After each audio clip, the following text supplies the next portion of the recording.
Zora and Me, Chapter 23. Old Lady Bronson thought her fainting spell by the blue sink was an omen, but she was certain the chickens weren't coming home to roost on her doorstep. Instead, she felt in her gut that somehow, for no reason at all, Mr. Pender's house had found its way onto Death's itinerary, and that, as a matter of chance, Death had merely stumbled over her on its way. So every morning since that day Zora declared Mr. Pender half gator, Old Lady Bronson sent Miss Billy to Mr. Pender's house to check on him.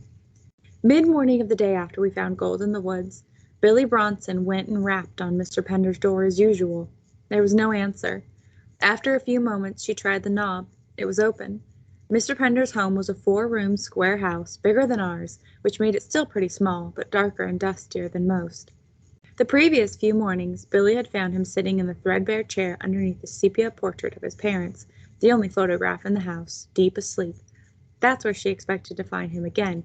When she didn't see him there, she called his name softly, walking slowly through the house. The kitchen and the dining room were empty. There was only one room left, his bedroom. She opened the door and found something there she couldn't have imagined. It wasn't just Mr. Pender lying dead in his bed, which he was. Billy didn't have any trouble imagining that. The sight was among the strangest that anyone had ever heard of in Eatonville. It was Mr. Pender lying dead in his bed, flat on his back, fully dressed, wearing a green and sparkling gold wooden gator snout mask. Not only that, but the walls of his bedroom were covered with bobcat heads and armadillo heads and parrot faces. All the time Mr. Pender had lived in Eatonville, knocking around his old house, alone and weary-looking, he had been making things, and the things he made were beautiful. That's not to say that Billy Bronson understood that all right off. Billy said later that walking into Mr. Pender's bedroom was like entering an exotic zoo full of wild animals. Word of Mr. Pender's passing spread through Eatonville fast. My mommy used her whole half-hour of lunch just to come home around midday and tell me, so I wouldn't hear it from a stranger.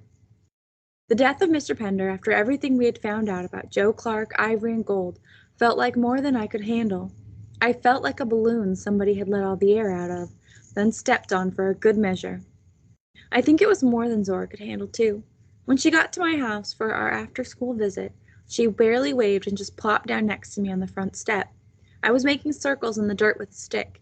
It made me think of Gold poking the fire. We sat in silence. There was only one thing on both of our minds. "You hear about him?" she asked after a few minutes. She stared at her knee, picking at a scab. I nodded. "Everything?" she asked. "I guess." She leaned in for a closer look at her knee. Poor Mr. Pender. I traced another circle in the dirt. I suppose now folks know I wasn't lying about Mr. Pender's gator head. I looked at her for the first time since she sat down. "Me and Teddy always believed you." She closed her eyes and put her head on her knee. After a few minutes she opened them and sat up. "Come on," I said. "Let's go for a walk."